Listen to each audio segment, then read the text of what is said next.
पिछले टॉपिक में हमने वैद्युत धारा के संबंध में एक अल्प अध्ययन किया था। अगला टॉपिक है आपका वैद्युत धारा एक अदिश राशि है ना। ये टॉपिक भी पिछले टॉपिक से ही रिलेटेड है।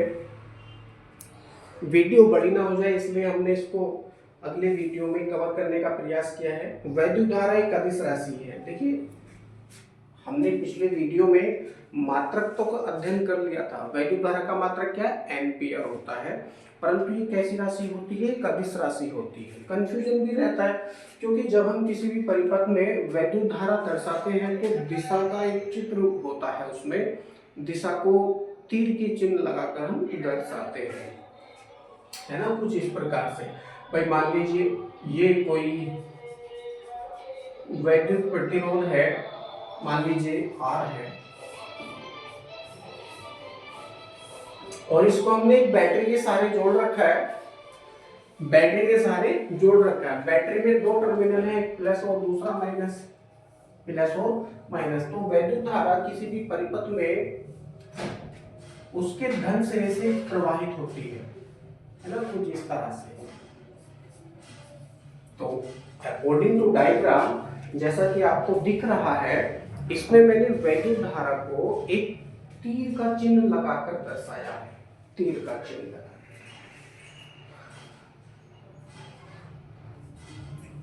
तो तीर का चिन्ह लगाकर दर्शाना इस बात का सबूत नहीं है कि वैद्युत धारा एक सदिश राशि है। सदिश राशियों की परिभाषा होती है कि ऐसी सभी भौतिक राशियां जिनको प्रदर्शित करने के लिए परिमाण और दिशा दोनों की आवश्यकता होती है, उन्हें सदिश राशि कहते हैं। तो वैद्युत धारा को प्रदर्शित करने के लिए केवल परिमाण की आवश्यकता होती है, दिशा की आवश्यकता नहीं होती है। दिशा की आवश्यकता हम ये देखने के लिए लगाते हैं, ये तीर का चिन्ह, कि वैद्युत धारा कहां से कहां को ट्रांसफर हो रही है और किस दिशा में कितनी वैद्युत धारा प्रवाहित हो रही है। यदि हम यहाँ पर इस चित्र में अकॉर्डिंग टू डायग्राम देखते हैं, परिपथ के अकॉर्डिंग देखते हैं, मान लीजिए इस सेल का विभवांतर V है, सेल का विभवांतर V है और R इसका प्रतिरोध है, तो प्रवाहित धारा I इक्वल टू हो जाएगी according to Ohm law I equal to V upon R, I equal to V upon R। किसी चालक में वैद्युत धारा उस चालक विशेष का एक लाक्षणिक गुण है तथा यह एक अदिश राशि है। यद्यपि चित्रों में हम किसी तार की वैद्युत धारा को तीर के चिन्ह से प्रदर्शित करते हैं, परंतु इससे यह नहीं समझना चाहिए कि वैद्युत धारा सदिश राशि है। तीर का चिन्ह लगाकर हमने इसकी दिशा को दर्शाया जरूर है, लेकिन इसका ये अर्थ कतई नहीं है कि वैद्युत धारा एक सदिश राशि है। तीर का चिन्ह तो केवल इंगित करता है कि तार में धन आवेश किस ओर प्रवाहित हो रहा है। यदि हम तार को किसी स्थान पर मोड़ दें, अब देखिए यही तार है हमारा, जैसा कि हमने चित्र में दर्शा रखा है, इसी तार को हम इस आकार में मोड़ दें, भाई हो सकता है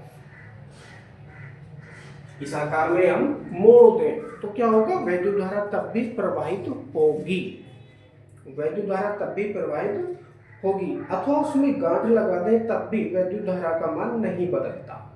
ऐसा नहीं है कि दिशा बदलने पर इसका मान परिवर्तित हो जाएगा। मान लीजिए यहाँ पर अगर 1 एम्पियर की वैद्युत धारा प्रवाहित हो रही है, तो यहाँ से भी 1 एम्पियर की ही वैद्युत धारा निकलेगी इस तार में से। किसी भी आकार में आप इसको चाहे मोड़ दीजिए, तो तार को मोड़ दीजिए, चाहे गांठ लगा दीजिए, तब भी उसमें वैद्युत धारा का मान नहीं बदलता। इसके अतिरिक्त किसी परिपथ में वैद्युत धारा को प्रदर्शित करने वाले तीर वेक्टर योग के नियमों का पालन नहीं करते। उदाहरण के लिए अब देखिए एक दूसरा चित्र यहाँ पर उत्पन्न हुआ है। दो तार हैं, एक में 3 एम्पियर की धारा प्रवाहित हो रही है, दूसरे में 4 एम्पियर की वैद्युत धारा प्रवाहित हो रही है। मान लीजिए इसमें 3 एम्पियर की वैद्युत धारा है और इसमें 4 एम्पियर की वैद्युत धारा है। तो आगे वाले जो तार है, इसका जो यहाँ पर संधि बन रही है, मान लीजिए बिंदुओं पर ये तार एक दूसरे को स्पर्श करते हैं और यहीं से एक तीसरा तार निकल रहा है, तो इस तार में कितनी वैद्युत धारा होनी चाहिए? तो दो नियम होते हैं हमारे पास, एक तो अदिश योग होता है और दूसरा सदिश योग होता है। तो सबसे पहले सदिश योग नियम के अनुसार ही हम समझते हैं, क्योंकि हमको ये तो पता है कि वैद्युत धारा एक अदिश राशि होती है, वैद्युत धारा एक अदिश राशि होती है। तो सदिश योग के नियमों के अनुसार जो सदिश वेक्टर होते हैं उनके नियमों के अनुसार यदि हम देखेंगे, आगे वाला तार जो है हमारा, यहाँ पर कितनी वैद्युत धारा प्रवाहित होगी, आई की वैल्यू यहाँ पर कितनी होगी? तो सदिश योग नियम के अनुसार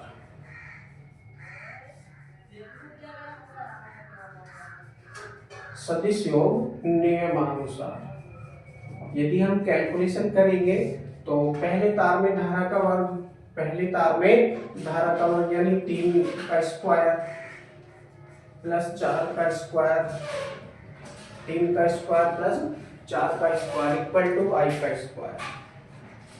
यही तो होगा भाई, यही तो होगा। इसमें क्या होगा? 3 तिया 9 प्लस 4 चौक 16 equal to I square, equal to I square.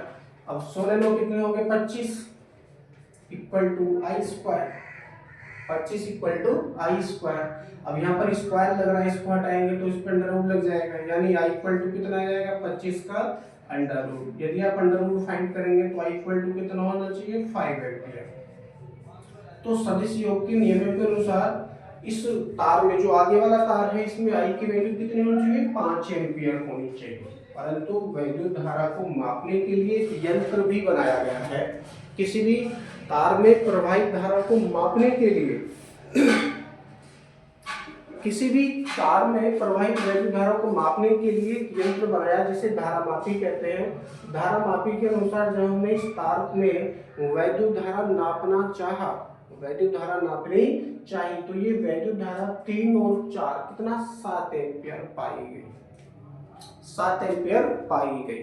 देखिए दो चीजें हो चुकी है यहाँ पर, एक तो सदिश योग के नियमों के अनुसार हमने देखा, सदिश योग के नियमों के अनुसार वो जो आपका तार है हमारा, तार मान लीजिए ओ ए, मान लो तार ओ ए, तार ओ ए में प्रवाहित वैद्युत धारा आई इक्वल टू 5 एम्पियर होनी चाहिए। अगर ये इस नियम को फॉलो करती है, इस नियम को ये फॉलो करती है, इनके बीच का एंगल मान लीजिए 90 डिग्री है, थीटा इक्वल टू कितना है? 90 डिग्री है, तभी ये सदिश योग नियम का पालन करेगा। यदि थीटा इक्वल टू कोई भी एक 90 डिग्री इसमें है तो आई इक्वल टू कितना होना चाहिए? 5 एम्पियर इसमें होना चाहिए सदिश योग के नियम के अनुसार। परंतु जैसे ही हमने धारामापी के द्वारा इस तार ओ ए में वैद्युत धारा नापी तो हमने देखा आई इक्वल टू कितनी हुई? 3 + 4, 3 + 4 यानी कि आई इक्वल टू 7 एम्पियर प्राप्त हुई।